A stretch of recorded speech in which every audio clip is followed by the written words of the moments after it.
எபேசியருக்கு எழுதின நிருபம் 4ஆம் அதிகாரம் 30வது வசனம் சொல்கிறது, அன்றியும் மீட்கப்படும் நாளுக்கென்று முத்திரையாய் பெற்ற பரிசுத்த ஆவியை துக்கப்படுத்தாதிருங்கள். நாம் அறிந்திருக்கிறபடி இயேசுவானவர் பரலோகத்திற்கு ஏறி போவதற்கு முன்பதாக நமக்கு வாக்கு பண்ணினது, அதுவும் பிதாவின் வாக்கு தத்தம் என்று வேதம் சொல்லுகிறது. நீங்கள் கலாத்தியருக்கு வாசிக்கும் பொழுது பிதாவின் வாக்கு தத்தம் அப்படின்னு இருக்கிறோம். அப்போஸ்தலர் நடபடிகளை சொல்லும் போது பிதாவின் வாக்கு தத்தம் நிறைவேற நீங்கள் எருசலேமிலே காத்திருங்கள் என்று கர்த்தர் சொன்னார். அப்போ பரிசுத்தாவின் அபிஷேகத்தை குறித்து தான் அது சொல்லப்படுகிறது. பரிசுத்த ஆவியானவரை குறித்து இப்பொழுது இல்லை, ஆவியானவர் இல்லை, அந்நிய பாஷை இல்லை, இப்படி நிறைய உபதேசங்கள் இருந்தாலும் கூட வேதாகமத்தினுடையதான சத்தியத்தின்படி பரிசுத்த ஆவியானவர் உண்டு. பரிசுத்த ஆவியானவர் தான் சபையை நடத்துகிறார். பரிசுத்த ஆவியானவர் தான் சபைக்கு போதிக்கிறார். இன்னும் சொல்ல போனால் இப்பொழுது நம் கையில் இருக்கிற வேத வாக்கியங்கள் எல்லாம் தேவ ஆவியானவராலே அருளப்பட்டிருக்கிறது. அருளப்படுவது மட்டுமல்ல, அவர் தான் போதிக்கிறவராகவும் இருக்கிறார். அப்போ இந்த ஆவியானவர் தான் நமக்கு முத்திரை, சீல் அப்படின்னு அர்த்தம். அதோட அர்த்தம் என்னன்னா, நீங்கள் பார்த்துருப்பீங்க, எந்த ஒரு இடத்துக்கு போகும்போதும் வெளிநாட்டுக்கு போனீங்கன்னா கூட அந்த நாட்டுக்குள்ளே நுழையும் போது ஒரு சீல் போடுவாங்க. பாஸ்போர்ட்டில் என்ன செய்வாங்க, சீல் போடுவாங்க. அல்லது நீங்கள் ஒரு தீம் பார்க் எதுக்காவது நீங்கள் போனீங்கன்னா அவங்க கையில் என்ன செய்வாங்க, ஒரு காரியத்தை கட்டி ஒரு சின்ன ஓட்டை போடுவாங்க, ஏதோ ஒன்று செய்வாங்க இல்லையா? அந்த மாதிரி பரலோகத்துக்குள்ளே நுழைவதற்கு பரிசுத்த ஆவியானவர் தான் நமக்கு என்னவாக இருக்கிறார், சீலாக இருக்கிறார். அவர் தான் வசனம் சொல்லுது, பரிசுத்த ஆவியை துக்கப்படுத்தாதிருங்கள், மீட்கப்படும் நாளுக்கென்று முத்திரையாய் பெற்ற பரிசுத்த ஆவி என்று வேதம் சொல்லுகிறது. அப்போ இந்த பரிசுத்த ஆவியானவர் கையில தான் எல்லாமே இருக்கு, சபை உருவாக்குதல். இப்போ ஆபிரகாம் என்ன செய்யறாரு, தன்னுடைய ஊழியக்காரரை அழைத்து நீங்க போய் என்ன பண்ணுங்க, ஈசாக்குக்கு போய் மணவாட்டியை பார்க்க சொல்றார். இப்போ மணவாட்டியை பார்த்து இவர் கூட்டிட்டு வர்றார். யார் கூட்டிட்டு வரா?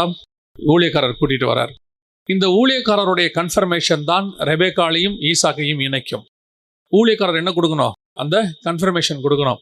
இந்த ரெபேக்கா ஈசாக்கு ஏற்றவங்க. எதை வச்சு சொல்கிறீங்க? நான் டெஸ்ட் பண்ணி பார்த்தேன், அவங்க நீரூற்று நிலையில் இருக்கும்போது ஒட்டகத்துக்கு தண்ணி ஊற்றணும்னு சொன்னேன், அவங்க சொன்னாங்க அப்படின்லாம் சொல்லணும்.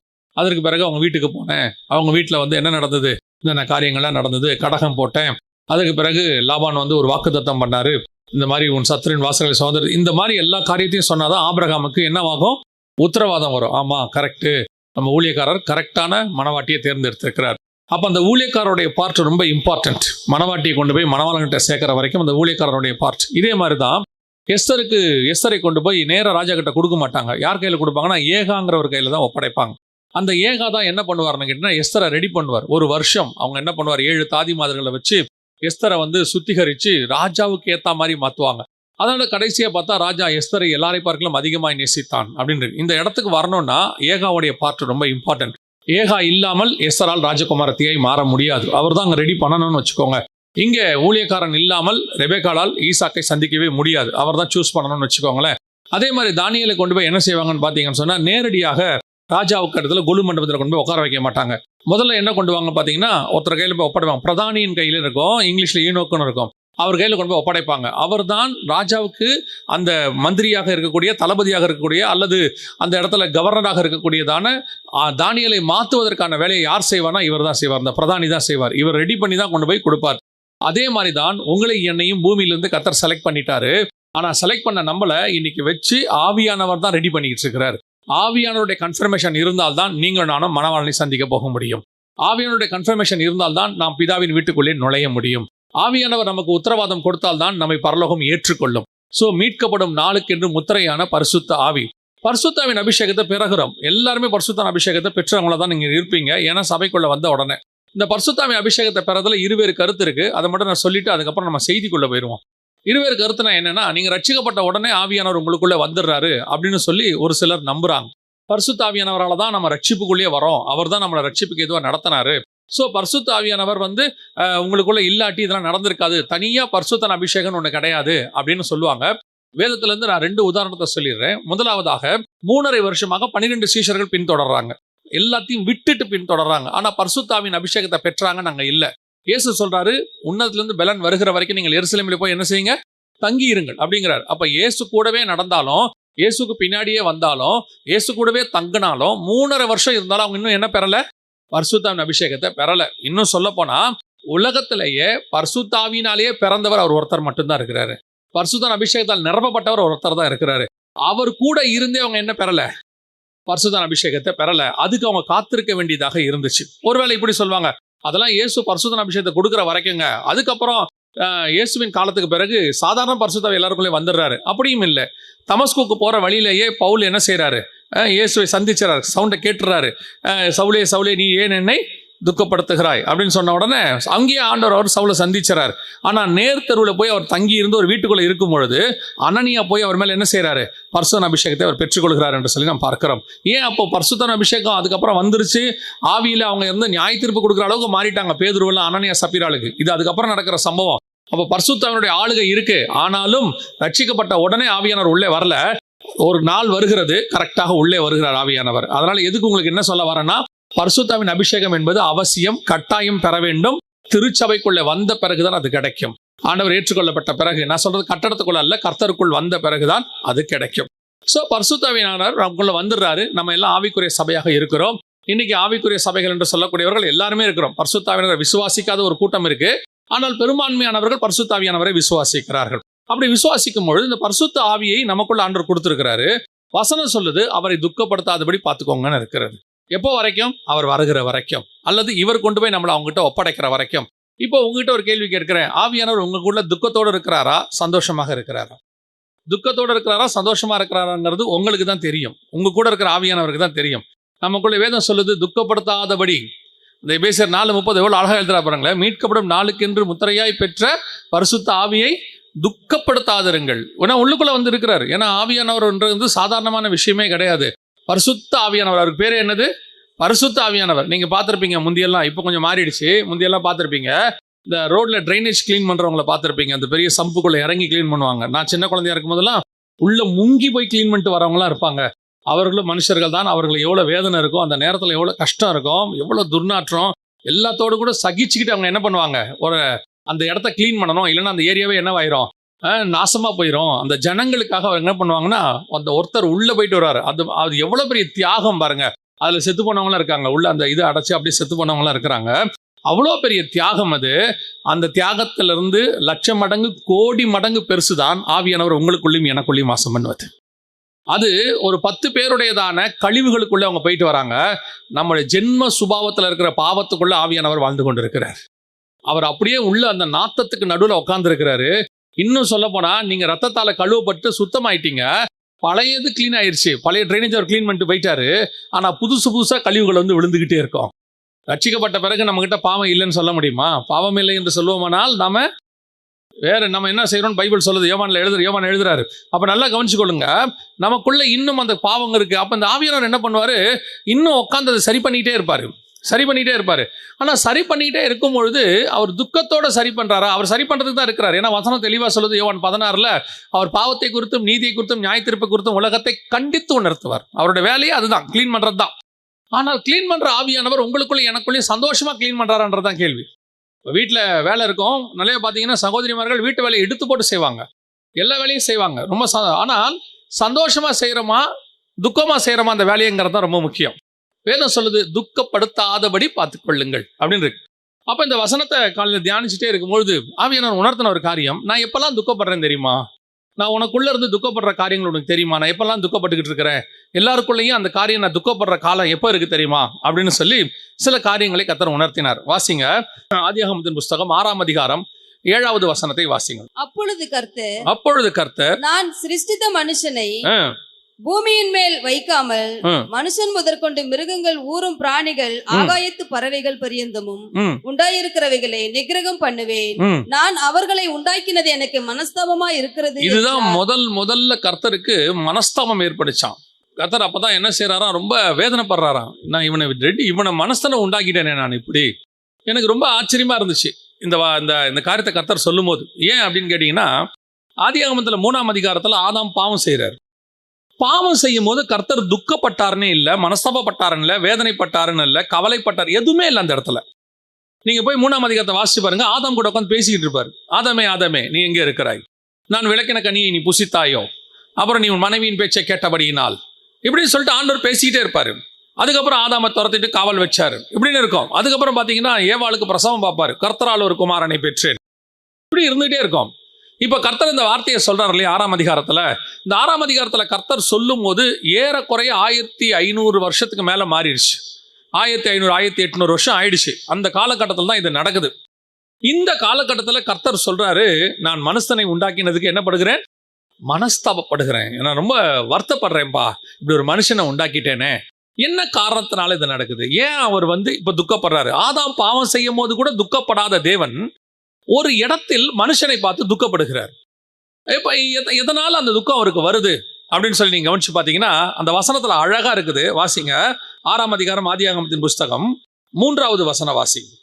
அப்பொழுது கர்த்தர், என் ஆவி என்றைக்கும் மனுஷனோட போராடுவதில்லை, என் ஆவி என்றைக்கும் மனுஷனோடு கூட போராடுவதில்லை, அவன் மாம்சம் தானே, அவன் மாம்சம் தானே.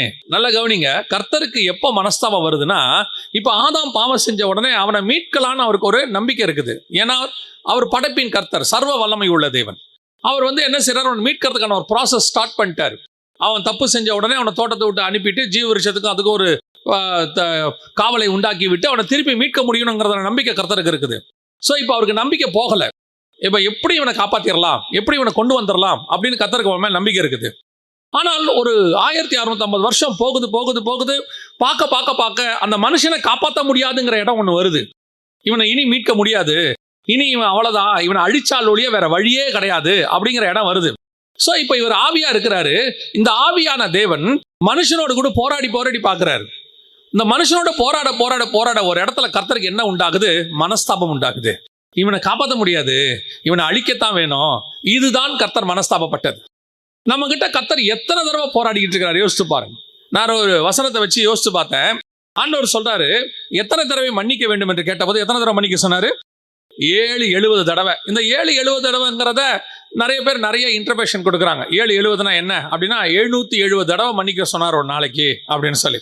இன்னும் கொஞ்சம் பேர் சொல்றாங்க 7 × 70 490 தடவை மன்னிக்க சொன்னாரு அப்படின்னு சொல்றாங்க. அது எத்தனை தடவையோ, 770 அல்லது 490 அல்லது 7 பக்கத்துல 70 சைபர் போட்டுக்கிட்டீங்களோ, எத்தனை தடவை வேணா இருக்கட்டும், கர்த்தர் மன்னிக்க வல்லமை உள்ளவர். கர்த்தர் மன்னிக்க மன்னிக்க மன்னிக்க அவர் எந்த காலகட்டத்திலும் மன்னிக்கிறதுல சலைச்சவரே கிடையாது. அவரை போல நம்ம மன்னிக்கிறதுக்கு ஒரு தேவன் உலகத்துல கிடையவும் கிடையாது. ஆனால் ஒரு இடத்துல கர்த்தர் முடிவெடுக்கிறாரு, இவனை காப்பாற்ற முடியாது, இவன் அவ்வளவுதான் அப்படின்னா எந்த இடத்துல அவனுடைய மாம்சம் என்னைக்கு இந்த ஆவியோடு கூட போராட தொடங்குகிறதோ, இவர் ஆவி என்ன பண்றாரு, மாம்சத்தை ஜெயிக்கிறதுக்கு வழி சொல்லி கொடுக்கிறாரு, அவனை காப்பாற்றணும்னு நினைக்கிறாரு. ஆனா இவன் என்ன பண்றானா, அவரோடு கூட போராடுறான். கர்த்தர் காப்பாற்ற நினைக்கிறாரு. நீங்க போய் இந்த வசனத்தை அப்படியே, இந்த காரியத்தை 6ஆம் அதிகாரத்தை அப்படியே பவுல் எழுதுவார். வாசிங்க. உள்ளான மனுஷனுக்கு ஏற்றபடி, உள்ளான மனுஷனுக்கு ஏற்றபடி தேவனுடைய நியாயப்பிரமாணத்தின் மேல் பிரியமாயிருக்கிறேன், தேவனுடைய நியாயப்பிரமாணத்தின் மேல் பிரியமாயிருக்கிறேன். நல்லா கவனிச்சுக்கொள்ளுங்க. எனக்குள்ள ஒரு மனுஷன் இருக்கா, மறுபடி பிறந்துட்டான். கிறிஸ்துவுக்குள்ள பிறந்த இன்னொரு மனுஷன், அதான் புதிய பிறப்பு. நான் மறுபடி பிறப்புங்கிறதும் ரட்சிப்பு, இதெல்லாம் நம்ம சொல்றோம். அவனுடைய பிரமாணத்தின்படி நான் சந்தோஷமாக இருக்கிறேன். வாசிங்க. ஆகிலும் என் மனதின் பிரமாணத்துக்கு விரோதமாய், என் மனதின் பிரமாணம் உள்ள எனக்குள்ள ஒரு சந்தோஷம் இருக்குதுல்ல, கரெக்டா மறுபடி பிறந்துட்டேன், வசனத்தை ஃபாலோ பண்றேன், இப்படி எல்லாம் இருக்கணும்னு நினைக்கிறேன். இந்த மனதின் பிரமாணத்துக்கு விரோதமாய் போராடுகிற வேறொரு பிரமாணத்தை என் அவயவங்களில் இருக்க காண்கிறேன். போராடுகிற வேறொரு பிரமாணத்தை என் அவயத்தில் இருக்கிற காண்கிறேன். அது என் அவயங்களில் உண்டாயிருக்கிற பாவ பிரமாணத்துக்கு என்னை சிறையாக்கி கொள்ளுகிறது. பாவ பிரமாணத்துக்கு என்னை சிறையாக்கி கொள்ளுகிறது. இப்போ பவுல் நம்மள மாதிரி அவர் எழுதுறாரு, எனக்குள்ள ஆசை இருக்குது, எனக்குள்ள ஒரு பிரமாணம் இருக்குது, நான் மறுபடி பிறந்துட்டேன், கிறிஸ்துவுக்குள்ள வந்துட்டேன், எனக்குள்ள இருந்து ஆவியானவர் என்ன செய்யறாரு, எனக்கு உணர்த்துறாரு, கண்டித்து உணர்த்துறாரு, இந்த பாவத்தை செய்யக்கூடாதுன்னு சொல்றாரு. ஆனால் இதை தாண்டி என் மாம்சத்தில் ஒரு பிரமாணம் இருக்கிறது. இது என்ன செய்யுது, நான் விரும்பாததையே செய்கிறது. நான் என்ன செய்யக்கூடாதுன்னு நினைக்கணும் அது செய்யுது, நான் எதை விட்டு வளர்க்கணும்னு நினைக்கிறேனோ அது செய்யுது. இந்த ரெண்டும் எனக்கு போராட்டமா இருக்குன்றாரு. இதைத்தான் அந்த இடத்துல ஆண்டவர் சொல்றாரு, என் ஆவி மனுஷனோடு கூட போராடுவதில்லை. ஆதியாகமத்துல சொல்றாரு. அந்த போராடுற இடத்துல என்ன நடக்குதுன்னா, ஒரு இடத்துல இந்த மாம்சம் என்ன செய்யுது, ஆவிய கேட்க மாட்டேன்னு சொல்லிடுது, அப்படியே தொடர்ந்து செய்ய ஆரம்பிச்சிருது, பாவத்துக்கு தன்னை ஒப்பு கொடுத்துறது. கர்த்தர் பல நேரங்களில் உன்னோடு கூட கண்டித்து உணர்த்திக்கிட்டே இருக்கிறாரு, பேசிக்கொண்டே இருக்கிறார். ஆனால் இந்த மாம்சத்துக்கு ஒரு விருப்பம் இருக்குது, மாம்சத்துக்கு நமக்குள்ள ஒரு சுய சித்தம் இருக்கு, ஒரு எண்ணம் இருக்கு. திருப்பியும் சொல்றேன், அது வெறும் நீங்கள் நினைக்கிற பாவம் மட்டும் அல்ல. நமக்கு பாவம்னா என்ன, சிகரெட் பிடிக்கிறது, குடிக்கிறது, விபச்சாரம், வேசி மார்க்கம், கண்களின் இச்சை, ஜீவனத்தின் பெருமை, மாம்சத்தின் இச்சை, இதெல்லாம் மட்டுமே நமக்கு பாவமா இருக்கிறது. அது அல்ல, இதையும் தாண்டி இன்னும் இருக்கு, என் பிதாவின் சித்தத்தின்படி செய்யாததும் பாவம். கர்த்தர் உங்களுக்கு ஒன்று நியமிக்கும் போது உங்கள் மாம்சம் இன்னொன்றை செய்ய சொல்லும். கர்த்தர் உங்களை ஒரு வாழ்க்கையை வாழ சொல்லும் போது உங்கள் மாம்சம் வேறொரு வாழ்க்கையை வாழ சொல்லும். கர்த்தர் ஒன்றை நியமித்து ஒரு பாதையில் உங்களை ஓட சொல்லும் போது உங்கள் மாம்சம் இன்னொன்றை செய்ய சொல்லும். ஏன்னா மாம்சம் உலகத்துக்கு ஏத்த மாதிரி உங்களை செயல்பட சொல்லும். இங்க இருக்கிறதுக்கு பிராக்டிக்கலா அதுதான் சரின்னு சொல்லும். ஆனால் ஆவி இருக்குதுல்ல, அது பரலோகத்துக்கு ஏத்த மாதிரி உங்களை செய்ய சொல்லும். அந்த பரலோகத்துக்கு ஏத்த மாதிரி நீங்கள் செய்யும் போது இந்த மாம்சத்துக்கு ஏத்த மாதிரி, பூமிக்கு ஏத்த மாதிரி மாம்சம் உங்களை போராட சொல்லும். இப்ப வாசிங்க, ரோமர் நிருபம் 8ஆம் அதிகாரம் 1வது வசனத்தை வாசிங்க. ஆனபடியால் கிறிஸ்து இயேசுவுக்கு உட்பட்டவர்களாய் இருந்து மாம்சத்தின்படி நடவாமல், நல்ல கவனிங்க, மாம்சத்தின்படி நடவாமல் ஆவியின்படியே நடக்கிறவர்களுக்கு ஆக்கினை தீர்ப்பில்லை. அப்ப என்ன அர்த்தம்? அந்த இடத்துல மாம்சத்தின்படி நடந்து ஆவியை அவங்க அவிச்சு போட்டதுனால கர்த்தர் போராட முடியாதுன்னு சொல்லிட்டு அவர்களை அழித்து போட்டார்னு வாசிக்கிறோம். அவர்களை என்ன பண்ணிட்டாரு? அழித்து போட்டாரு. மொத்தமா டோட்டல் க்ளோஸ். அவங்கள இதைத்தான் கர்த்தர் சொல்றாரு, மனஸ்தாபப்பட்டேன். ஆவியானவர் போராடிட்டே இருக்கிறார். உன்னை சரி பண்ணிடலாம், உன்னை எப்படியாவது கொண்டாந்துடலாம். இன்னைக்கு நமக்குள்ள ஒரு மாம்சம் இருக்கு. மாம்ச சிந்தை எனப்படுவது யாதெனில் உங்க எல்லாருக்கும் தெரியும். வாசிங்களேன், கலாத்தியருக்கு நிருபம் 5ஆம் அதிகாரம் 19வது வசனத்தை வந்து வாசிங்க பார்ப்போம். மாம்சத்தின் கிரியைகள் வெளியரங்கமாய் இருக்கிறது. நல்லா கவனிச்சு கொள்ளுங்க. நீங்க சொல்லக்கூடிய எது அதெல்லாம் தாண்டி ஒண்ணு அது உள்ள இருக்கு. அது அவையாவன விபச்சாரம், வேசித்தனம், அசுத்தம், காமவிகாரம், விக்கிரகாராதனை, பகைகள், விரோதங்கள், வைராகியங்கள், கோபங்கள், சண்டைகள், பிரிவினைகள், மார்க்கபேதங்கள், பொறாமைகள், கொலைகள், வெறிகள், களியாட்டுகள் முதலானவைகளே. முதல்ல 5 மட்டும் தான் நம்ம கணக்குல வச்சிருப்போம். பாவத்துல எதை வச்சிருக்கிறோம்? முதல்ல 5 தான் கணக்குல வச்சிருப்போம். திருப்பி வாசிங்க. விபச்சாரம், வேசித்தனம், அசுத்தம், காமவிகாரம், விக்கிரகாராதனை, இவ்வளவு மட்டும் தான் நம்ம கணக்குல வச்சிருப்போம். இதான் நம்ம கண்ணுக்கு முன்னாடி தெரியும். நீங்க பில்லி சூனியம் பண்ண போறதில்ல, இது மட்டும் தான் வச்சிருப்போம். அதுக்கப்புறம் என்ன இருக்கு? பில்லி சூனியத்துக்கு அப்புறம் பகை. இதை வந்து மாம்சமாவே நினைக்க மாட்டோம். எனக்கு அவனை பிடிக்கவே பிடிக்காது, அவனை கண்டாலே எரிச்சல். எனக்கு அவனுக்கு என்னன்னே தெரியாதுங்க, ஆனா அவனை பார்த்த உடனே ஒரு எரிச்சல் வருது. அடுத்து தொடர்ந்து விரோதிக்கிறவங்க. நல்லா கவனிச்சு கொள்ளுங்க. விரோதம். எனக்கு ஒரு ஊழியக்காரர் அடிக்கடி ஒரு வார்த்தை சொல்லுவார், நான் கேட்டிருக்கிறேன். எனக்கு இந்த உலகத்துல விரோதியே இல்லைம்பார். அது சாதாரணமா சொல்ல முடியாது, பொய்யெல்லாம் சொல்ல முடியாது. கர்த்தருக்கு முன்பாக பொய் சொன்னா அது பொய்யாயிரும். அவர் அழகா சொல்லுவார், எனக்கு விரோதியே இல்லை ஜெகன் அப்படிம்பார். ஏன்னு சொன்னா அவங்க என்ன பக்கச்சாலும் நான் பகைக்க மாட்டேன்பார். எனக்கு அது தேவையே இல்லைம்பார். ஏன் தெரியுமா? நீங்கள் விரோதிக்கிறது அவங்க விரோதிக்கிறாங்களா இல்லைன்னு அவங்க ஆவிக்கு உட்பட்டது. அது அவங்க இஷ்டம். அவங்க உங்க மேல பொறாமையா இருக்கிறாங்களா, அந்த லிஸ்ட்ல எல்லாம் அவங்க இருக்கிறாங்களான்றது அவங்க இஷ்டம். உங்களுக்குள்ள இல்லைன்னு மட்டும் பார்த்துக்கோங்க. அவன் லஞ்சம் வாங்குறான்ன்றது அவனுக்கு உள்ளது, நான் வாங்கலைன்றது ரொம்ப இம்பார்ட்டன்ட். அதான் இம்பார்ட்டன்ட். எனக்குள்ள அவன் மேல பகை இல்லை, அவன் உன்னை பகைக்கிறான், அது அவனுடைய இஷ்டம். சவுல் தாவீதை கொல்ல வழி பார்த்தார், அது அவருடைய இஷ்டம். பொறாமை, கொலபாதகம் எல்லாம் இருக்கு. ஆனா தாவீது ஒரு நாளும் சவுலை கொல்ல வேண்டும் என்று நினைக்கவில்லை. தாவீதை ஒரு நாளும் சவுலை பகைக்க வேண்டும் என்று நினைக்கல. அவன் மலஜலம் கழிக்க போகும்போது அவங்ககிட்ட இருக்க காரியத்தை எடுத்துட்டு வந்துட்டு சொல்றான், நான் நினைச்சிருந்தா அவனை கொண்டு இருக்கலாம், ஆனா நான் உன்னை கொல்லலை, ஏன்னா எனக்கு உன் மேல விரோதம் கிடையாது சொல்லி அனுப்புறான். உடனே அவன் சொல்றான், ஐயோ நீ என்னை பார்க்கணும் நல்லவன். திருப்பி பகைக்கிறான். பகை இது எல்லாமே உங்கள் ஆவிக்கு விரோதமாய் போராடுறது. நாம என்ன நினைச்சுக்கிறோம் அப்படின்னா, சிலர் மேல நமக்கு ஒரு பொறாமை இருக்குது, சிலர் மேல நம்ம பகை இருக்குது, சிலர் செய்யற காரியங்களை பார்த்து அவங்க மேல உங்களுக்கு வந்து ஒரு எரிச்சல் இருக்கு, கசப்பு இருக்குது. இதெல்லாம் நீங்க நினைச்சுக்கிட்டு இருக்கிறீங்க, அவங்களால நான் செய்யறேன், அவங்க தான் காரணம் அப்படின்னு. கர்த்தர் சொல்றாரு, அவன் செஞ்சுட்டு போட்டோம், உனக்குள்ள அது இல்லாம பாத்துக்க, நீ அதை செய்யாம பாத்துக்க. காரணம் என்ன தெரியுமா?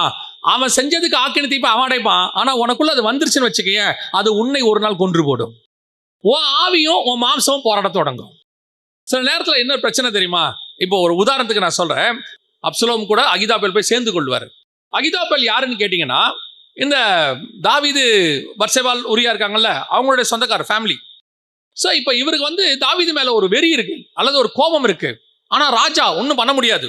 ஒரு கசப்பு இருக்குது. என் ஃபேமிலிக்குள்ள நடந்த ஒரு சம்பவத்தில் இவன் இப்படி பண்ணிட்டானேன்னு. பிரச்சனை எங்க இருக்குன்னு கேட்டீங்கன்னா, இவர் போய் என்ன பண்றாரு? அப்சலோம் கூட சேர்ந்துக்கிட்டு தாவீதை கொல்றதுக்கு வழி தேடுறாரு. பயங்கரமான ஆலோசனை கொடுக்கிறாரு. வேதம் சொல்லுது, அகிதோப்பேலின் ஆலோசனை எப்படி இருந்துச்சா? தேவனுடைய ஆலோசனை போல இருந்துச்சு, பயங்கரமான. ஆனால் வேதம் சொல்லுது, கர்த்தர் அவமாக்கி போட்டார். என் குடும்பத்துல நீ ஒரு பிரச்சனையை பண்ணிட்ட, நீ மோசமானவன், உன்னை பிளான் பண்ணி கவுக்குறேன் பாரு, உன்னை ஒழிச்சு கட்டுறேன் பாரு. ஆனா கர்த்தருடைய பார்வையில தாவீது கிட்ட நான் கணக்கு வாங்கிக்கிறேன். தாவீதை நான் என்ன பண்ணிடுறேன், என்ன நியாயம் தீர்க்கணும் அதை தீர்த்துக்கிறேன், நீ அந்த வேலையை செய்யக்கூடாது, அது உனக்குரிய வேலை இல்லை.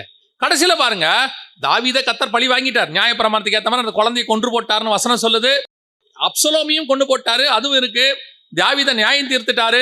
அதுக்கப்புறம் தாவீது மன்னிப்பு கேட்டாரு, கர்த்தர் தாவீதையும் மன்னிச்சிட்டார். நியாய தீர்ப்பும் கொடுத்து தண்டனையும் கொடுத்துட்டாரு, மன்னிக்கும் செஞ்சுட்டாரு. இப்ப விஷயம் என்னன்னா, தாவீது தப்பிச்சிட்டான்.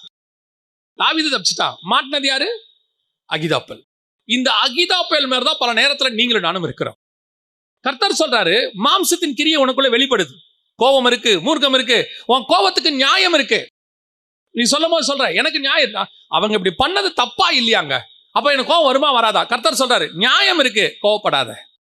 இப்ப ஏசு சொல்றான்னு வச்சுக்கோங்க, இவனுங்க பண்ணதெல்லாம் என்ன பிடிச்சாங்க, என்ன நல்லது பண்ண வந்தா அடிச்சாங்க, உதைச்சாங்க, சிலுவையில் அரைஞ்சாங்க, இவனுங்களை அழிக்கிறதுக்கு என்கிட்ட அதிகாரம் இருக்கு.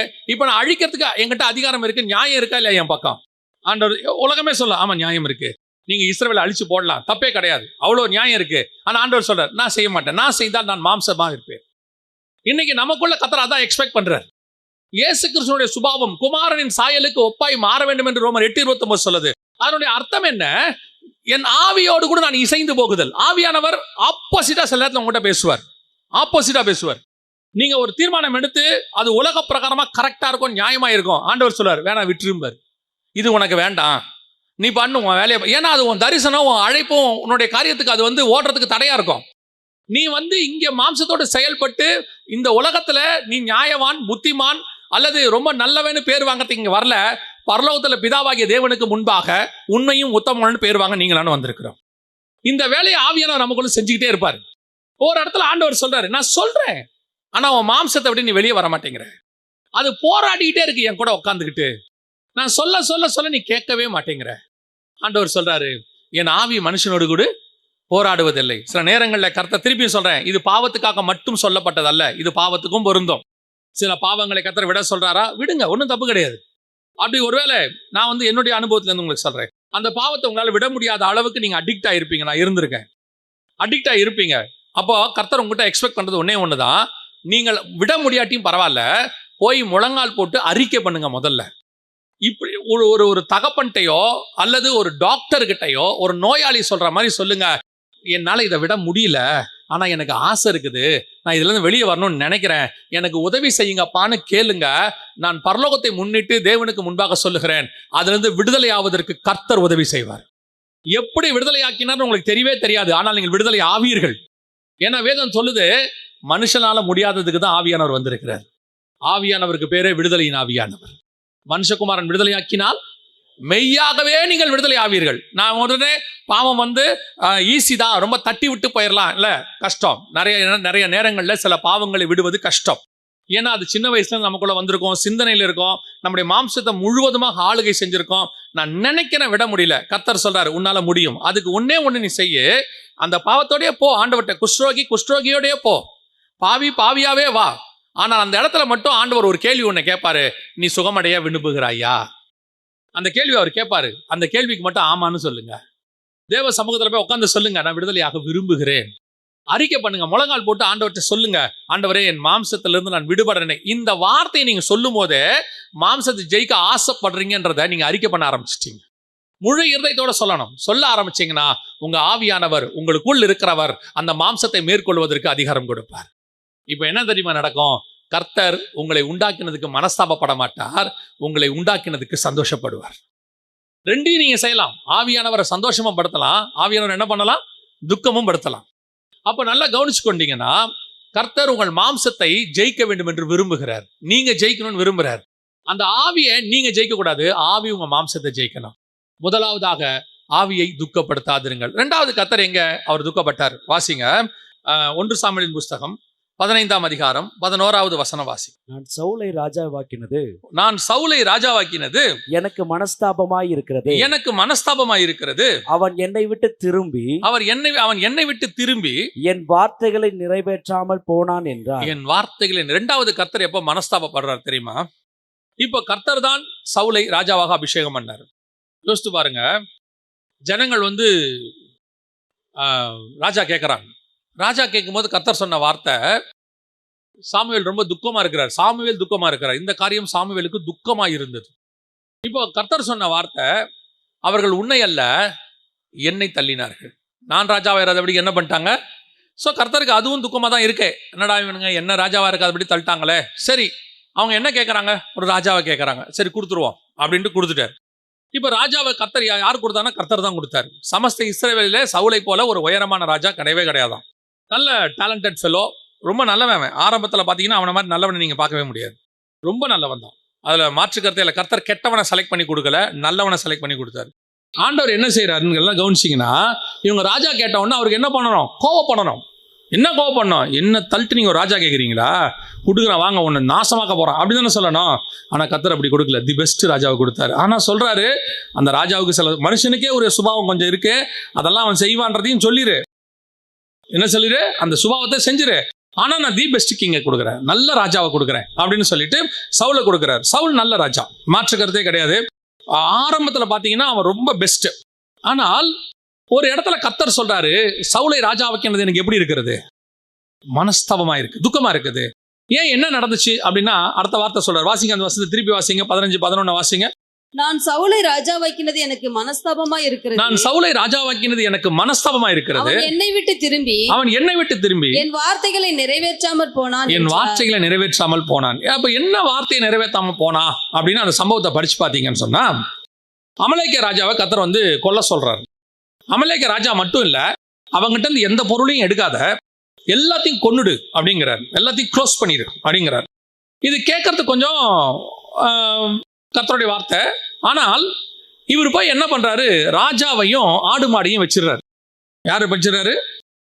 சவுல் வச்சிடறாரு. வச்ச உடனே கர்த்தர் சொல்றாரு, சவுல் வந்து இப்படி பண்ணது எனக்கு மனஸ்தாபமா இருக்குது, அவனை ராஜாவை அப்படின்னு நான் தள்ளிட்டேங்கிறார். இப்போ சாமுவேல் வராரு. சாமுவேல் வந்து என்ன பண்றாரு? ஆடு மாடையெல்லாம் வெட்டி ராஜாவையும் வெட்டி போட்டுறாரு. வேலை முடிஞ்சிருச்சு, அந்த வேலை வந்து முடிஞ்சிருச்சு. நியாயமா வேலை முடிஞ்சிருச்சு, சவுலை மன்னிச்சிடலாம் இல்லையா? சவுலை என்ன பண்ணிடலாம்? மன்னிச்சிடலாம். ஆனால் சவுலை மன்னிக்கல கர்த்தர். கர்த்தர் சொல்றாரு, அவனை தள்ளு, அவனை விட்டுரு, அவனை வேற ராஜாவை கொண்டாந்துடலாம், இவன் வேணான்றாரு. அப்படி என்ன சவுல் பண்ணான்?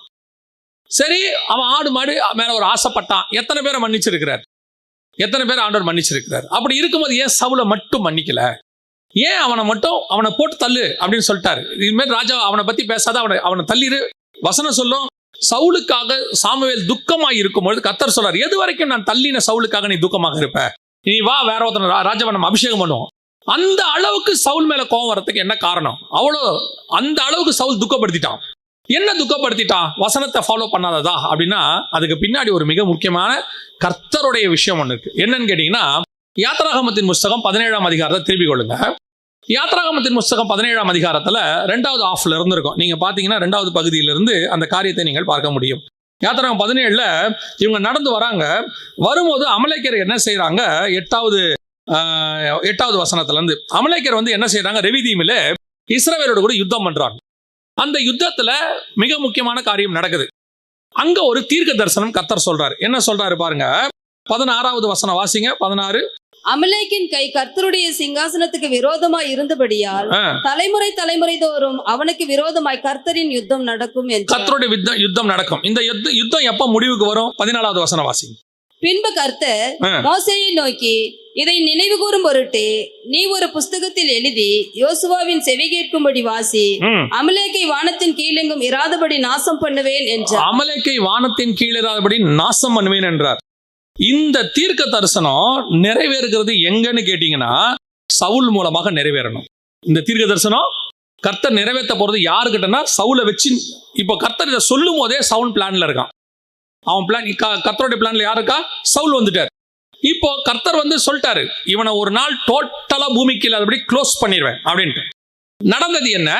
இப்போ அந்த நாள் வருது, அந்த டே வருது. கர்த்தர் சொல்றாரு சவுலுக்கிட்ட, அமலேக்கிய ராஜால இருந்து மொத்தத்தையும் க்ளோஸ் பண்ணு. அதுக்கு முன்னாடியே சொல்லுவாரு, நான் வந்துட்டு சொல்லி இருக்கிறேன், பூமியில நிக்கிரகம் பண்ணுவேன் இருக்கிறேன், அதனால இதை செய்யறேன்னு சொல்லுவாரு. ஆனால் சவுலுக்கு கர்த்தர் சொன்ன தீர்க்க தரிசனம், அவன் சவுலுங்கிறவன் உருவாக்கப்பட்டதே அதுக்குதான். சவுல் மேல உள்ள அபிஷேகம் எதுக்கு? அமலேக்கை க்ளோஸ் பண்றதுக்கு தான் அந்த பிளான். அவன் செய்ய வேண்டியதான வேலை, ஊழியம், அபிஷேகம் எல்லாம் தான். அதை அவன் செய்யாம போனதுனால இப்போ அவன் செய்யலன்னா என்ன ஆகும்னா, கர்த்தருடைய வார்த்தை நிறைவேறாது. அவனை சொல்லி சொன்ன கர்த்தருடைய வார்த்தை நடக்காது. கர்த்தர் சொன்னது நடக்காட்டி எப்படி இருக்கும் பாருங்க. ஆண்டவர் சொல்றாரு, வானம் பூமி ஒழிந்து போனாலும் கர்த்தருடைய வார்த்தை ஒரு நாளும் ஒழியாது. இப்ப சவுல் அதை மாத்த விரும்புறான். சவுல் கொலை பண்ணல, அமலேக்கிய ராஜாக்களை க்ளோஸ் பண்ணலன்னா இப்ப கர்த்தர் சொன்ன தீர்க்க தரிசனம் என்ன செய்யாது? நடக்காது. நடக்கலன்னா கர்த்தர் சொன்னது தப்பா போயிடும். அப்ப கர்த்தருடைய வார்த்தையை நிறைவேற்ற மிக முக்கியமான பொறுப்பு. ஏறக்குறைய ஒரு 300-400 வருஷம் கழிச்சு இது நடக்குது. கிட்டத்தட்ட 300 வருஷம் கழிச்சு நடக்குதுன்னு வச்சுக்கோங்க. அந்த தீர்க்க தரிசனத்தை நிறைவேற்ற வேண்டிய ஆள் யாரு? சவுல். இதை அவன் செய்யல. இப்ப செய்யலன்னா கர்த்தர் சொல்றாரு, மனஸ்தாபப்பட்டார். ஏன் மனஸ்தாபப்பட்ட? நான் உன்னை உருவாக்குனதை எதுக்கு தெரியுமா சவுல்? இந்த நாளுக்காக தான். இதான் உன் மேல உள்ள அபிஷேகம். எவ்வளவு பெரிய வார்த்தை! என் வார்த்தையை பூமியில நிறைவேற்றுற மனுஷன் நீ. கர்த்தருடைய வார்த்தையை கர்த்தர் நிறைவேற்றுறதுங்கிறது வேற, கர்த்தருடைய வார்த்தையை மனுஷன் நிறைவேற்றுறது எவ்வளவு பெரிய ஆசீர்வாதம். அதுக்கு தான் கர்த்தர் சவுலை வச்சார். ஆனா சவுல் அந்த ஆடு மாடு மேல ஆசைப்பட்டு, அந்த கர்த்தருடைய வார்த்தை நிறைவேறணும், என் மேல அதுக்கு தான் அபிஷேகம் இருக்கு, அதை புரிஞ்சுக்காம விட்டான்ல. பார்க்கறதுக்கு சிம்பிளா இருக்கு ஒரு ஆடு மாடு, அந்த கொழுமையான செழுமையான ஆடு மாடுன்னு இருக்கு. ஆனா போனது ராஜ்யபாரம், அபிஷேகம் போயிடுச்சு. இதுக்கு தான் கர்த்தர் மனஸ்தாபப்படுறாரு. இதே காரியம் தான் இப்போ நடக்குது. நம்ம எல்லாரையுமே கர்த்தர் அபிஷேகிச்சது ஒரு நோக்கத்தோடு கூட. ஆவியானவர் உங்களை வேறு பிரிச்சது, தேர்ந்தெடுத்தது, அபிஷேகிச்சது, அழைத்தது, சபைக்குள்ள வச்சு உருவாக்குறது, எல்லாத்துக்குமே ஒரு திட்டம் இருக்கு. God's plan. அதுக்காக தான் கர்த்தர் உங்களை உருவாக்கினார். ஆனா அந்த நாள் வரும்போது யோசிச்சு பாருங்க, உங்களை ஒரு விஷயம் செய்ய வைக்கிறார். ஒரு உதாரணத்துக்கு நான் சொல்றேன். இன்னைக்கு பிரசங்கம் பண்ணணுன்றதுக்காக கர்த்தர் என்ன உருவாக்கி இருக்கிறாருன்னு வச்சுக்கோங்க. நான் ஒரு உதாரணத்துக்கு சொல்றேன். இப்போ நான் இதுக்கு என்னை எப்படி உருவாக்கணும்னா, கிட்டத்தட்ட ஒரு 50 வருஷத்துக்கு முன்னாடி, 52 வருஷத்துக்கு முன்னாடி ஒரு தாயின் கருவுல உருவாக்கணும். தாயின் கருவில் என்ன செய்யணும்? உருவாக்கணும். அங்கிருந்து பத்திரமா தாங்கி பிடிக்கணும். ஒவ்வொரு நாளும் தாங்கி பிடிக்கணும். 365 நாள் 24 மணி நேரமும் தாங்கி பிடிக்கணும். தாங்கி பிடிச்சு சரியான நேரத்துக்கு ரட்சிப்புக்குள்ள நடத்தணும், உள்ள வர வைக்கணும்.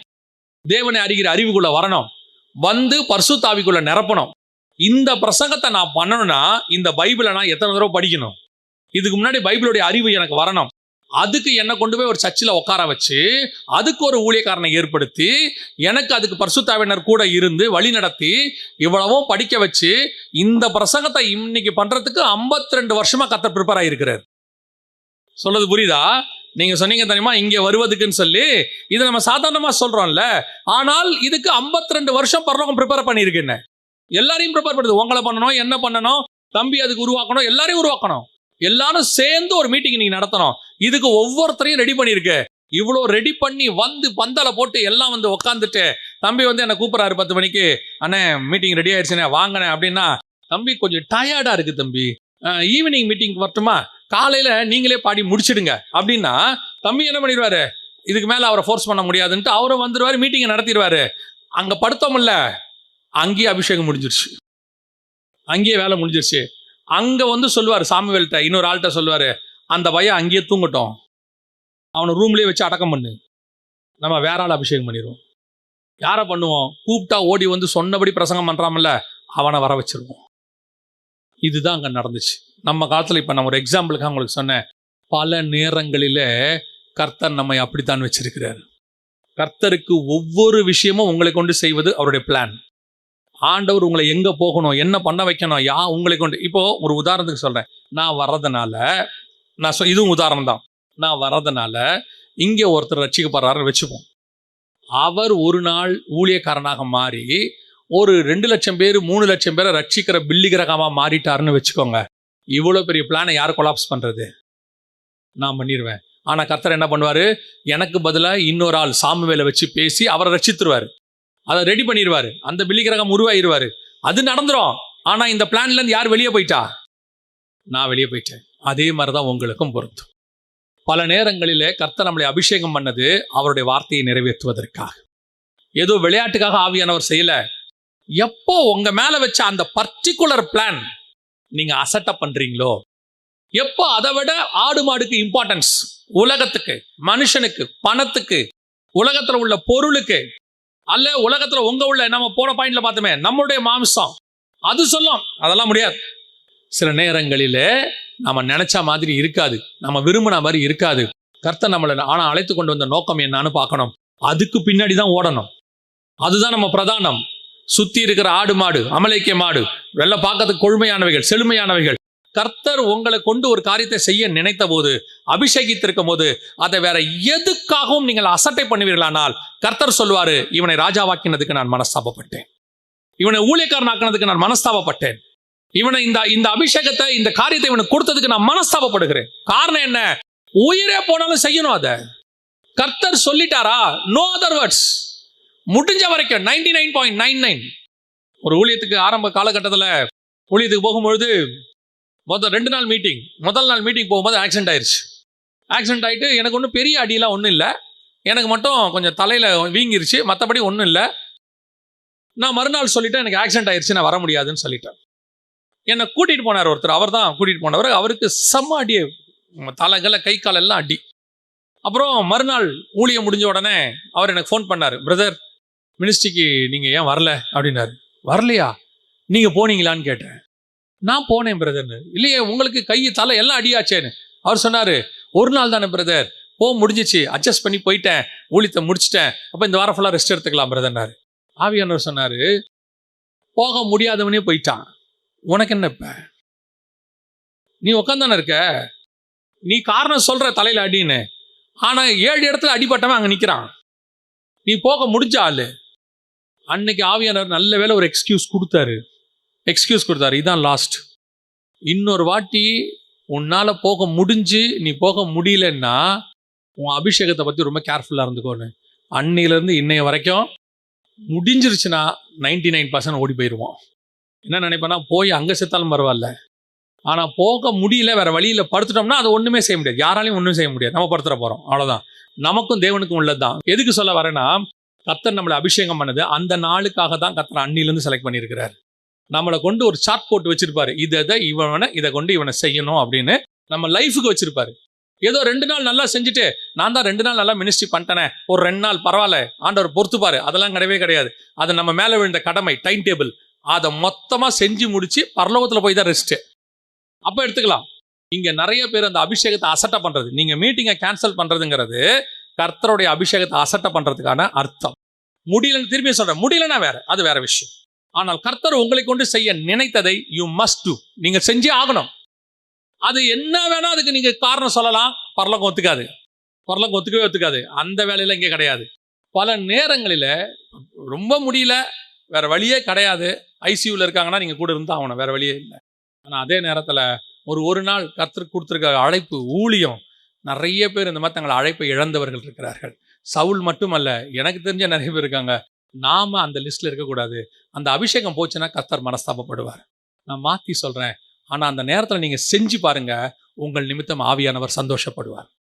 அதுக்கு நடுவில் அவன் செஞ்சுட்டான்டா, அவனால் முடியாதுன்னு தெரியுது, ஆனால் அதுக்கு நடுவில் என்ன பண்ணிட்டான், வெள்ள உடம்பு சரியில்லாமல் இருக்கு, படுத்து கிடக்கு, ஆனாலும் ஓடி போய் அந்த மினிஸ்ட்ரி பண்ணிட்டு வந்துட்டான்.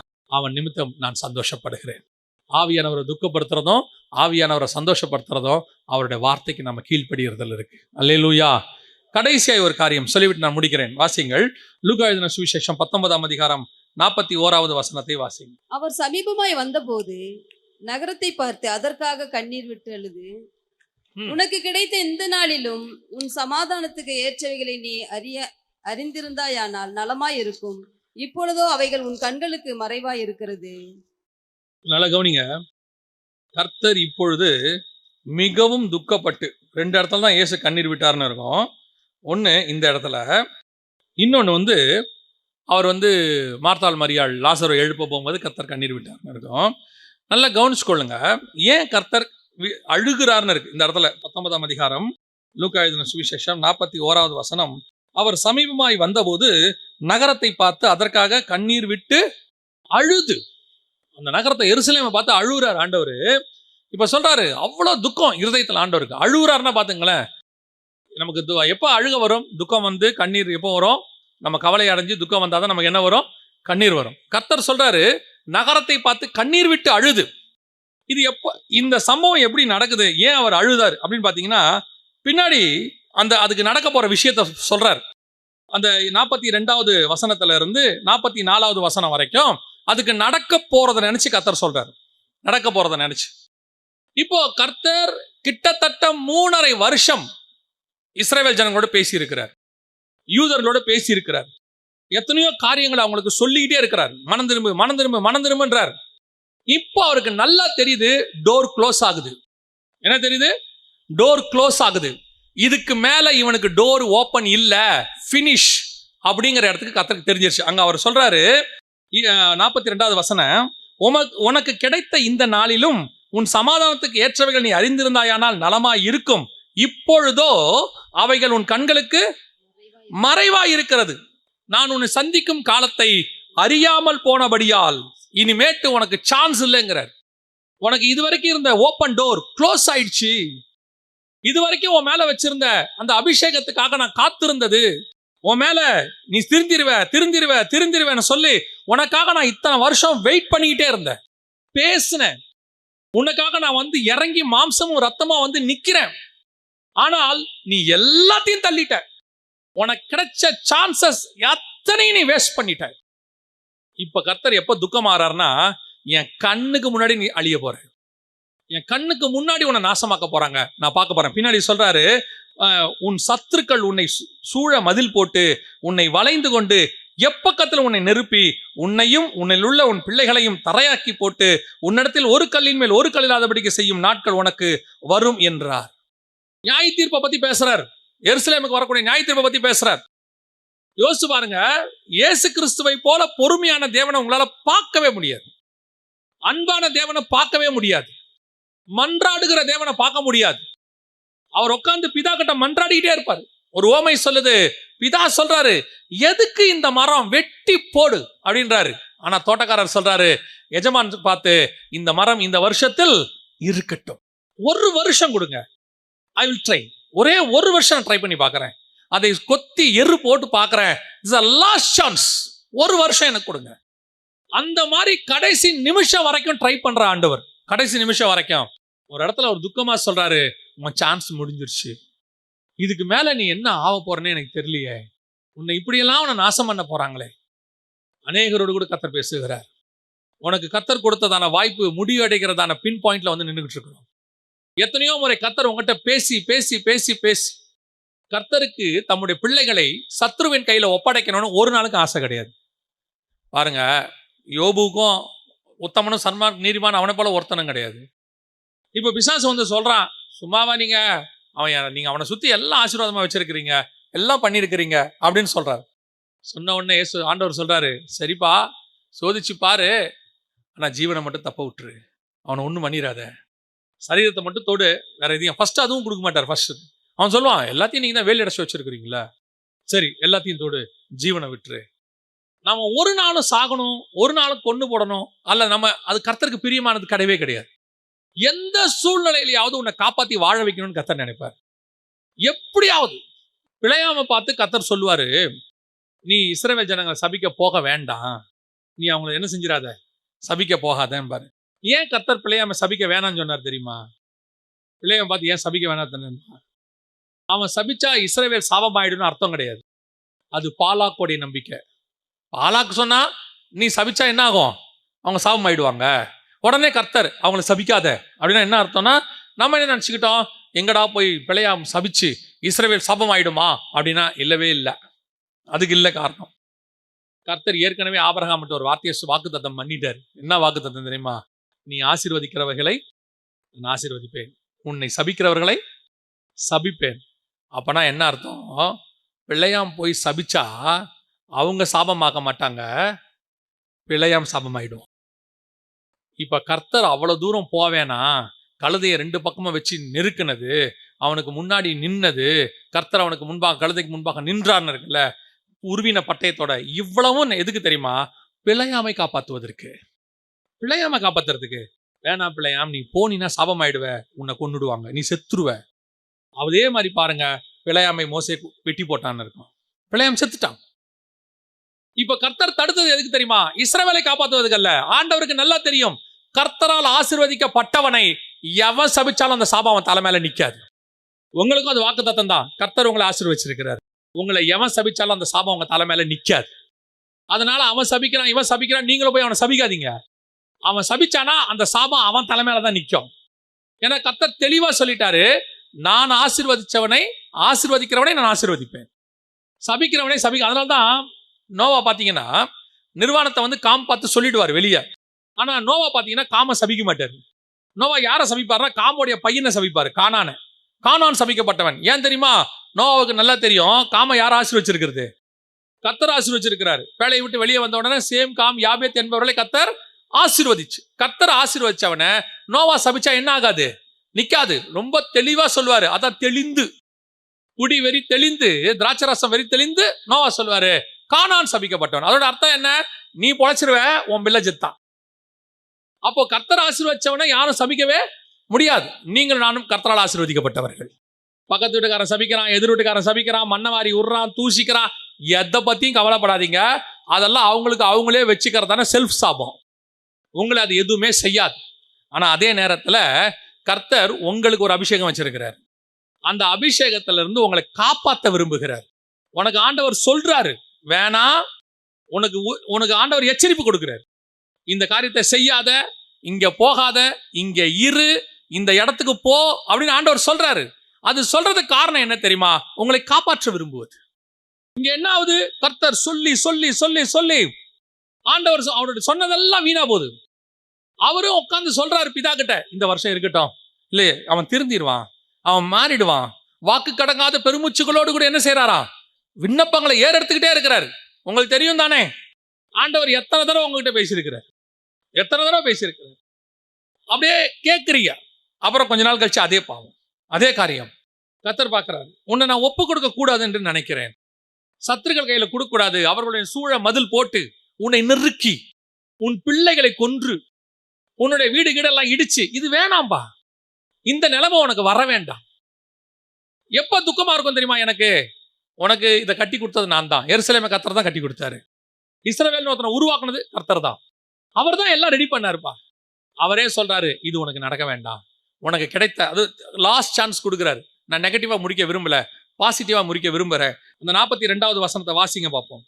உனக்கு கிடைத்த இந்த நாளிலும் உன் சமாதானத்துக்காக ஏற்றவைகளை நீ அறிந்திருந்தாயானால், உன் சமாதானத்துக்கு ஏற்றவைகளை நீ அறிந்திருந்தாயானால் நலமாயிருக்கும். Last chance.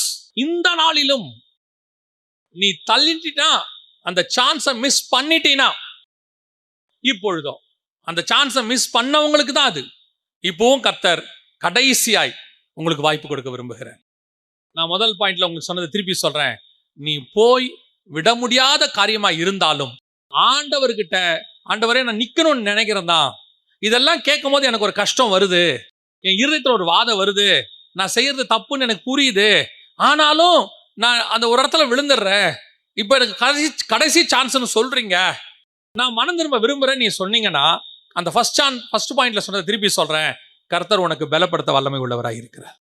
உங்களுக்கு தெரியுமா, லாஸ்ட் மினிட் இப்ப சொல்லிட்டாரு ஆகாபு கிட்ட, எலியா கிட்ட சொல்லி அனுப்புறாரு, அவன் செத்தான்னு போய் சொல்லும்பாரு. படுக்கை விட்டு இறங்க மாட்டான், அவன் செத்தான்னு போய் சொல்றது எலியா சொன்னா அப்படியே நடக்கும். மழை பெய்யினா பெய்யும், பெய்யாதனா பெய்யாது, அக்கினி இறங்கினா இறங்கும். எலியாவுடைய வார்த்தையை மாதிரி ஒரு தீர்க்க தரிசனமான வார்த்தை, கர்த்தர் அதை கேட்டு செஞ்சார்னு இருக்கும். எலியாவின் சொல்படி கர்த்தர் செஞ்சார். அப்படியாப்பட்ட ப்ராஃபட் வந்து சொல்லிட்டான், நீ செத்தடா, சோ இனி நோ மோர் சான்ஸ், அவ்வளவுதான் முடிஞ்சிருச்சு, செத்தேனே அவன் சொல்லிட்டான். ஆனா இப்பவும் கர்த்தர் ஆகாப்புக்கு ஒரு சான்ஸ் வச்சாரு, லாஸ்ட் சான்ஸ். கர்த்தர் சொல்றாரு எலியா கிட்ட வந்து, ஆகாப்பு தன்னை தாழ்த்தினதை கண்டாயா? அவன் இப்ப தன்னை தாழ்த்தினா பத்தியா? அவன் ஆக்சுவலா இந்த நிமிஷம் அவன் செத்துருக்கணும். நீயும் சொல்லிட்ட, நானும் ரெடி ஆயிட்டேன், எல்லாம் ஓகே தான், பட் இந்த லாஸ்ட் சான்ஸ் ஒன்று கொடுத்தேன், அவன் மனம் திரும்பிட்டான், அவனை மன்னிச்சிருவோம். நினிவே ஜனங்கள், அவருடைய பாவம் வந்து எட்டினது.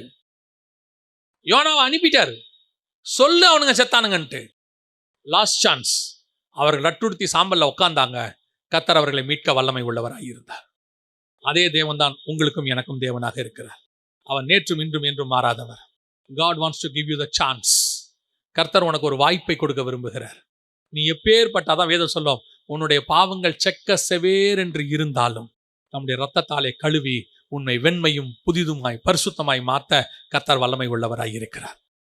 கர்த்தர்கிட்ட சான்ஸ் லாஸ்ட் செகண்ட் வரைக்கும் உண்டு, லாஸ்ட் செகண்ட், ஃபைனல் மினிட் வரைக்கும் உண்டு. இன்னைக்கு அந்த சான்ஸை கர்த்தர் கொடுக்க விரும்புகிறார்.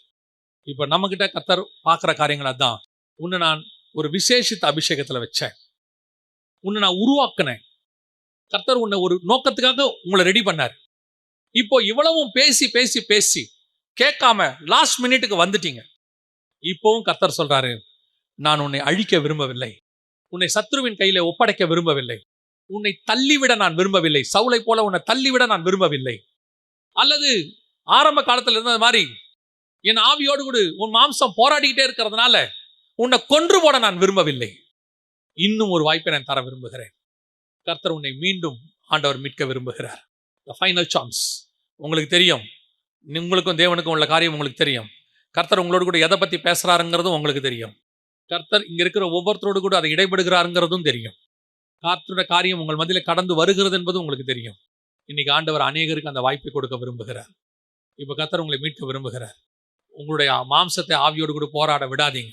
உங்கள் அபிஷேகம் எதுக்காக கர்த்தர் உங்களை அழைச்சாரோ அந்த அழைப்பில் ஓடி முடிக்கணும்னு கரெக்டாக இருங்க.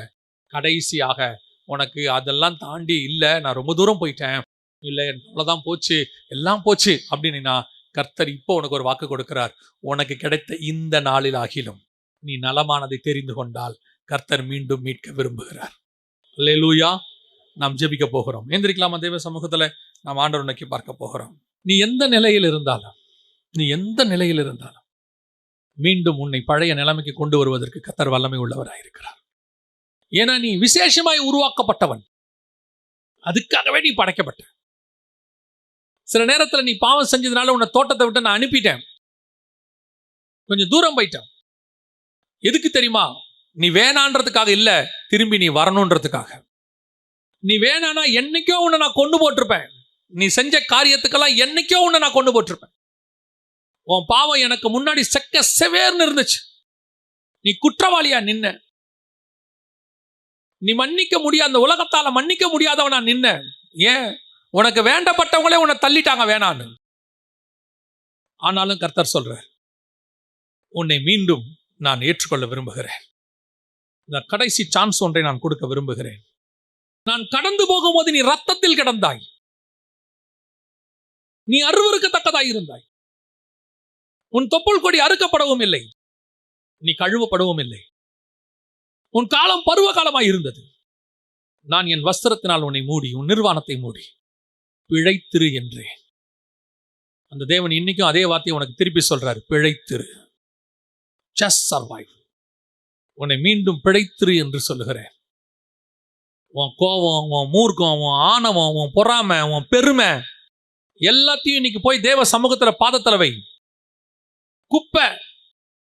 உனக்கு இருக்கக்கூடியதான காரியம் எல்லாம் தேவனாகிய கர்த்தருக்கு முன்பாக பாத படிக்கு கீழே நசுக்கிற விஷயத்தை கையில வச்சுக்கிட்டு நீ பெருசா நினைச்சுக்கிட்டு இருக்க. அவர் பார்வைக்கு அது அருவருப்பா இருக்கு. ஆண்டவர் சொல்றார், அகைன், மீண்டும் உன்னை நான் மீட்க விரும்புகிறேன். தள்ளப்பட்ட கல்லை மீண்டும் மூளைக்கல்லை நான் மாற்ற விரும்புகிறேன். உன் அபிஷேகத்தை நான் புதுப்பிக்க விரும்புகிறேன். யோசுவா என்கிறதான பிரதான ஆசாரியனுக்கு பழைய வஸ்திரத்தை களைந்து புதிய வஸ்திரத்தை போட்ட தேவன் சொல்றாரு, உனக்கு நான் மீண்டும் புதிய வஸ்திரத்தை நான் போட விரும்புகிறேன். மீண்டும் உன் அபிஷேகத்தை நான் புதுப்பிக்க விரும்புகிறேன். அந்த யோசுவா என்ற ஆசாரியனுக்கு கிரீடங்களை செய்யுங்கள் என்று சொல்லப்பட்டது போல அபிஷேக தைலம் எனும் கிரீடத்தை மீண்டும் உன் தலையிலே கர்த்தர் வைக்க விரும்புகிறார். சகரியாவின் புஸ்தகத்தில் அது வருகிறது. அந்த தேவன் உன்னையும் அப்படியே பார்க்க விரும்புகிறார். ஒப்பு கொடுப்போமா தேவ சமூகத்திலே?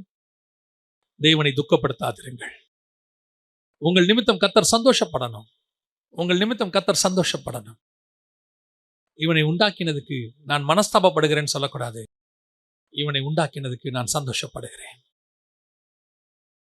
இவனை கிரியேட் பண்ணதுக்கு எனக்கு ரொம்ப சந்தோஷம். நான் சொன்னபடியெல்லாம் அவன் செய்தான். என் வாக்கின்படியெல்லாம் செய்வான். என் இருதயத்துக்கு ஏற்றபடியெல்லாம் அவன் செய்வான். 70 பேர் போய் எல்லா காரியத்தையும் செஞ்சுட்டு திரும்பும் பொழுது வேதம் சொல்லுது, பிசாசு கீழே தள்ளப்பட்டதை இயேசு பார்த்து சொல்றாரு, ஆவியிலே களி கூர்ந்து. அந்த 70 பேர் நிமித்தம் அவருக்கு ஒரே சந்தோஷம். நான் நினைச்சதை செஞ்சிட்டாங்க. அவங்க செஞ்சிட்டாங்க. ஒப்பு கொடுப்போமா தேவ சமூகத்துல? ஆண்டவரே, என் நிமித்தம் நீர் துக்கப்படவே கூடாது. இனிமேட்டு உங்களுடைய ஆண்டவர் சொன்ன வார்த்தையை நாம சொல்லுவோமா? ஆண்டவர் நம்மளை பார்த்து சொன்னாரு, உன் துக்க நாட்கள் முடிந்து போகும். நாம சொல்லுவோமா? ஆண்டவரே, இனி என்னால உங்களுக்கு துக்கம் வராது. நான் இதுவரைக்கும் பண்ண துக்க நாட்கள் முடிஞ்சு போச்சு. இனி என் நிமித்தம் நீங்கள் களி கூற வேண்டும். என் நிமித்தம் நீர் சந்தோஷப்பட வேண்டும்.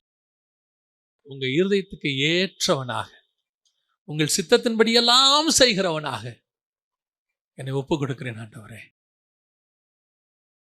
உங்க சித்தம் என்னவோ, உங்க திட்டம் என்னவோ, அதுக்கு தான்ப்பா நான் இருக்கிறேன். அதை தவிர இனி நான் அல்ல, கிறிஸ்துவே என்னில் வாழுகிறார். ஒப்பு கொடுப்போமா? அப்படி ஒருவேளை கர்த்தர் இன்னைக்கு உங்களோடு கூட இடைப்பட்டு வார்த்தைகள் உங்கள் இருதயத்தில் பேசி இருக்குன்னா மட்டும் உங்க கரங்களை ஆண்டவருக்கு நேராக உயர்த்தி, ஆண்டவரே இனி என்னால உங்களுக்கு துக்கம் வராது, உன்னை ஒப்பு கொடு. இதுதான் உன் கீழ்ப்படிதல். இதுதான் நீ எல்லாத்தையும் சரண்டர் பண்றன்றதுக்கு அடையாளம். எப்படி ஞானஸ்தானம் வெளியரங்கமான ஒரு அடையாளமோ, அதே மாதிரி உன் கரங்களை உயர்த்தி ஆண்டவர்கிட்ட ஒப்பு கொடுத்தல் ஒரு வெளியரங்கமான ஒரு அடையாளம். Just I commit everything into your foot God. ஒப்பு கொடுப்போமா தெய்வ சமூகத்துல? நல்ல தகப்பனே, நல்ல தகப்பனே, இனி நான் அல்ல, இனி என்னால் உமக்கு துக்கம் அல்ல. ஆண்டவரே, நான் இதுவரைக்கும் உங்களை வேதனைப்படுத்தினது போதும், இதுவரைக்கும் உங்களை நான் துக்கப்படுத்தினது போதும். இனி என்னால் உங்களுக்கு சந்தோஷம் மட்டும்தான் வரும் ஆண்டவரே. இனி ஆவியானவர் எங்களுக்குள்ள துக்கமா இருக்க மாட்டீர். நாங்க பிரயாசப்படுறோம், எங்க வாழ்க்கை அப்படி அமையணும்னு விரும்புகிறோம். இனி ஒவ்வொரு நாளும் ஆவியானவரை நாங்கள் சந்தோஷப்படுத்தும். ஒப்பு கொடுப்போமா? நல்ல தகப்பனே, சர்வ வல்லமையுள்ள எங்கள் ஆண்டவரே, இந்த நாளிலே எங்களை முழுவதுமாய் ஒப்பு கொடுக்கிறோம், முழுவதுமாய் ஒப்பு கொடுக்கிறோம். இனி நாங்கள் உம்மை துக்கப்படுத்துகிறவர்களாய் அல்ல, நீர் வரும் அளவும் உம்மை சந்தோஷப்படுத்துகிறவர்களாக, உம்மை சந்தோஷப்படுத்துகிறவர்களாக எங்களுக்குள்ளே நீர் ஒவ்வொரு நாளை நீ சந்தோஷமா கள்ளி கூறணும் ஆண்டவரே. சந்தோஷப்பட்டு வாசம் பண்ணணும், சந்தோஷப்பட்டு வாசம் பண்ணணும். எங்களை ஒப்பு கொடுக்கிறப்பா. நீங்களும் நானும் இனி ஒன்றாக நடக்கிறவர்களாக, உங்க சித்தத்தையே நான் செய்கிறவனாக, உங்கள் இருதயத்தின் வாஞ்சையை நிறைவேற்றுகிறவனாக, இனி என் மாம்சத்துக்கான இடம் அல்ல, என் மாம்சத்தை ஜெயிக்கிறவனாக, இனி என் மாம்சம் போராடாது, இனி என் மாம்சம் கீழ்ப்படியும், சிலுவையில் அறையப்படும். சொல்லுவோமா? என் மாம்சம் இனி போராடாது, சிலுவையில் அறையப்படும். ஆவியானவர் எங்களுக்குள்ளே ஜெயம் பெற்று வாழ்வாராக. நீர் பொறுப்பெடுத்துக் கொள்ளும் வழி நடத்தும். எங்கள் ஆண்டவர் இயேசு கிறிஸ்துவின் நாமத்தில் பிதாவே.